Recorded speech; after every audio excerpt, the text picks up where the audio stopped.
aggressive offensive focus, that's fine. But he's got to become more consistently productive as a receiver. He's got to do a better job, I think, running routes and separating. Now, this is a good system for him. You've got in Miami a new head coach, Joe Philbin, who did a great job utilizing Jermichael Finley when he was healthy in Green Bay. You got a young quarterback coming in Ryan Tannehill. This is a good pick, but it's on Agnew to get bigger, stronger, and to master his craft if he's going to be the player that the Dolphins need him to be for that young quarterback.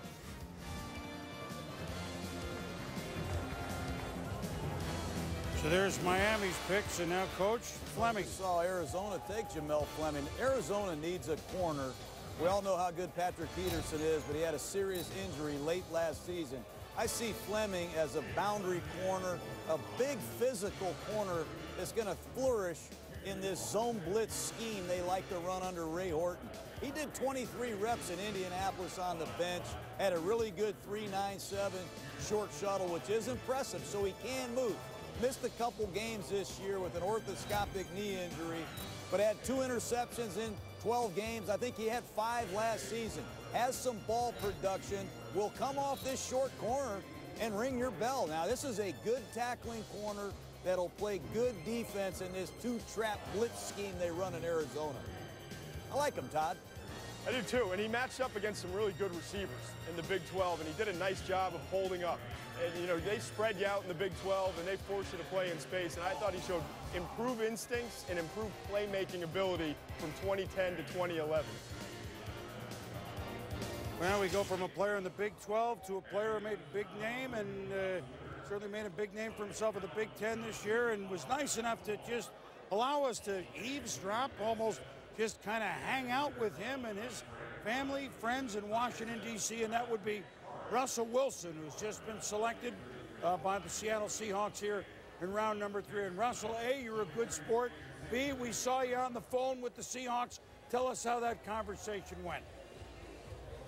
Well, it was a remarkable experience. You know, the fact that the Seattle Seahawks and Coach Carroll gave me a call, and the GM, John Snyder, it was an unbelievable moment for me. I've been waiting for this my whole entire life. You know, the Lord is so good. And to have my family here with me, I know my dad's watching, and it's a pleasure. Russell, did you know all along Seattle might be one of the real serious teams to pick you? Had they really indicated to you that, hey, we're watching you closely, just stay by the phone? Yeah, I definitely knew they were a serious team. You know, I met with them several times from the Senior Bowl and the Combine, and I've talked to them, you know, over the phone a few times as well, and I knew it would be a great place for me to play. Obviously, you know, I got to get there and learn the playbook as quickly as possible and just dive into it and just try to be a great teammate, a great locker room guy, and just work my butt off. What is being a member, now you're not signed yet, I understand that, but having a chance to play, now that you've realized it, I know it's only been 15 minutes, you're going to play football in the National Football League and have a chance to really play. What does that mean to you? Well, it means everything. All the hard work and all the preparation that you put into it. You know, playing from NC State, then transferring to Wisconsin. You know, when I decided to leave baseball, I knew that, you know, football is what I wanted to do. I knew that the Lord had something for me there. I went to an unbelievable place in the University of Wisconsin, and I had a tremendous coach in Brett Bielema. I had a great offensive coordinator in Paul Christ. And I just devoted my whole entire life to that and just tried to play the best of my ability, and had a great season, and I'm excited to play in the National Football League. There's no better league, obviously. You know, it's going to be a challenge, and it's going to be something that I have to work at every single day, but I'm definitely up to that challenge.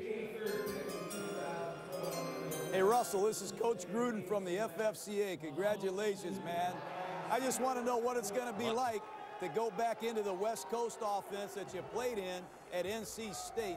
What's that familiarity under Darrell Bevell and this Seahawks staff going to do for you?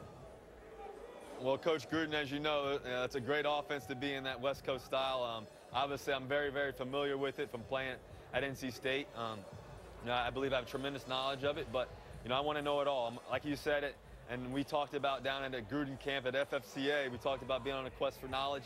I'll definitely be on that quest, and I can't wait to learn. Hey, Russell, we talked recently, and I asked you a question about how you handled the transition from NC State to Wisconsin. What was it that you did when you first got to Wisconsin in terms of talking to the team and trying to take over with the leadership skills? Well, I got there July 1st. You know, pretty much everybody was away on, 4th of July weekend. I called a players-only meeting on July 7th and just brought all the guys together. I told them about my life. I told them about my situation from going to NC State and why I wanted to go to Wisconsin and how I was there to compete and how I was there to win. And I think the guys really fed off to that. They really understood that I was there to do everything I could to be the best player that I could be and just to help our team win. And I think the main thing is just trying to be a good locker room guy, being positive all the time and just making sure I'm doing the right thing and being very, very consistent with great attention to detail. Russell, it's Mel Kiper. We talked on the radio last week, Russell, about all the things that are going to make you a potential starter in the NFL. And the one thing that is limiting, and there's nothing you can do about it, you've had to work through that, is the height factor. You addressed it. You talk openly about it. You know what the limitations are. You know what the NFL you're going to have to deal with there. What do you say to the doubters, the skeptics that say, hey, anybody under 6 feet cannot be a starting quarterback in the NFL? Well, I think the main thing, this has been my perspective my whole entire life. You know, my height doesn't define my skill set. I believe I have all the skills, and I believe that you have to work at it every day. I know that I'm 5'11", but I have to play tall in the pocket. I have to make, accurate throws. I have to deliver the ball on time with arc and pace and just play great football, be great on third down, be great in the red zone, and do all the things that I can possibly do. But one thing that I can control is my work ethic. I can also control, my knowledge of the game. How I study and how I get into the film room and just how I try to just learn as much as I possibly can to give me that much more of an advantage. Anybody that loves football, Russell, loves being a mutter.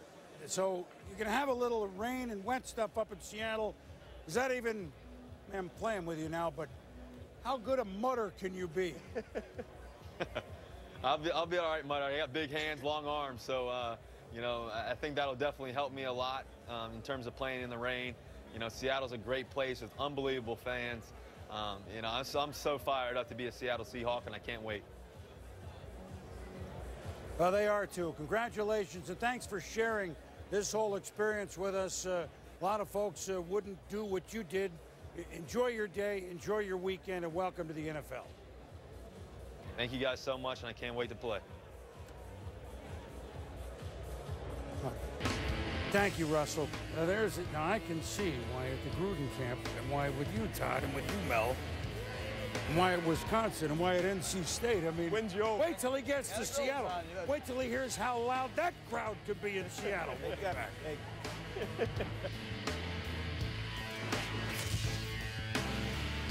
City versus United, 2:30 Monday on ESPN and ESPN3. They say expectations are heavy. The spotlight, they say it weighs a ton. And that pressure weighs even more. They say the weight of it all can break you. It's heavy, crazy heavy. They say I have no idea what something that heavy can do. I say they have no idea what light can do. The Adidas Adizero Sonic, only at Dick's Sporting Goods. If you've ever used a smartphone, you were a beta tester. Like this guy. When I take out my smartphone, and it's exactly the same as everyone else's, I'm expressing myself as an individual. I have that phone! Ah! Oh, excuse me. What a coincidence. You showed us there's no reason all smartphones need to look alike, so we made the beautifully different Nokia Lumia 900 look like this. The smartphone beta test is over. Checking in. Your name, please? Michael Jordan. Oh. Michael Jordan, 8 o'clock? Oh. That's me. Oh. Oh. Man. Really? Let's go. Excessive perspiration can sure spoil a good time. But you know what doctors recommend most? Certain Dry. #1, doctor recommended. Stops excessive perspiration for 72 hours. Take the doctor's advice. Certain Dry. It's #1. Suffering from allergy congestion? Allegra D decongests. Allegra D depressurizes so you can breathe. A fast, non-drowsy antihistamine plus a powerful decongestant for 24 hours of congestion-free breathing. Allegra D, defense against allergy congestion. Announcing Concrete Hero, the ultimate urban obstacle challenge benefiting AIDS Project Los Angeles. Leap cars in Carmageddon, scale the Mock Hollywood sign, swing over the tar pits. It's going to be fun, it's going to be tough, but it's not just for extreme athletes. This event is for anyone who likes a challenge for a great cause.